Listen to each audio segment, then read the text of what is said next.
Donc là, vous êtes actuellement dans une fonderie d'art. On travaille le bronze avec des artistes. Donc la première étape, en fait, quand on travaille avec les artistes qui, eux, nous apportent leur modèle bois, plate, terre. Et à partir de là, on va réaliser un moulage élastomère. Donc moulage élastomère, prise d'empreinte de l'original, à base d'un silicone et plâtre. Donc ensuite, dans ce silicone, une fois qu'on a démoulé l'original, dans ce silicone, on va réaliser une cire.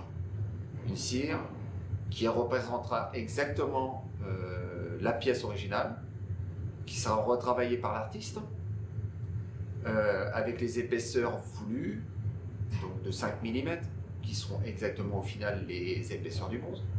Donc ensuite, l'artiste travaille la cire.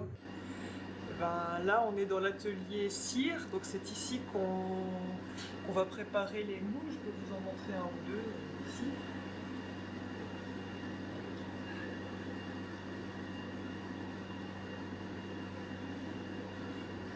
On a donc par exemple, on a ici les 3 petits bonhommes. On a préparé une couche de cire. On va refermer les deux. Et puis ensuite, on va rajouter un peu plus de cire d'épaisseur. On va démouler. On va reprendre un petit peu la cire pour bien la nettoyer, pour obtenir des pièces comme celle-ci ou comme ce buste. On va bien les nettoyer. C'est d'alcool et ça sera prêt pour une coulée en bronze. Nous, on intervient pour les montages systèmes d'alimentation qui sont coulées, attaques, évents, dégazage. On prévoit tout un système d'alimentation pour le bronze, pour recevoir le bronze ensuite. Une fois cette étape terminée, on passe à l'enrobage plâtre réfractaire à base de charotte.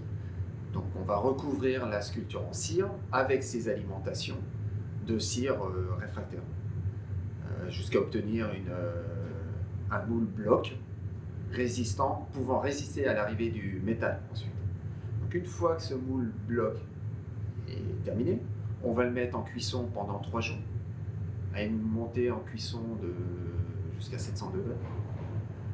Une fois que la cuisson est faite, donc là, la cuisson sert en gros à éliminer la cire et cuire le plâtre, enlever toute humidité. Il faut savoir que le bronze a horreur de corps étrangers dans un moule et surtout d'humidité. Donc une fois que cette étape est faite, on fait fondre le métal pendant 4 heures. On monte jusqu'à 1100 degrés pour faire fondre le métal et on va l'apporter le couler en fait dans les moules blocs qu'on aura préparés préalablement.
Ensuite, on attend 1 à 2 heures pour décocher. Tout dépend de la pièce.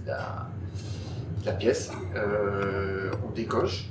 C'est-à-dire qu'on casse le moule bloc qu'on a réalisé en plâtre réfractaire pour découvrir en fait sous ce bloc la pièce en bronze qui était à l'origine en cire.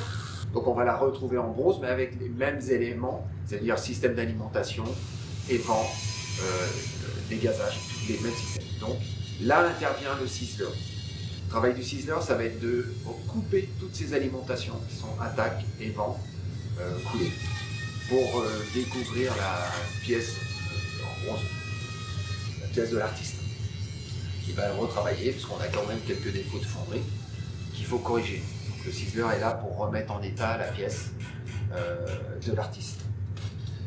Ensuite, la ciselure, c'est une étape, ça peut être une étape d'assemblage aussi, parce qu'on peut couler des éléments séparés.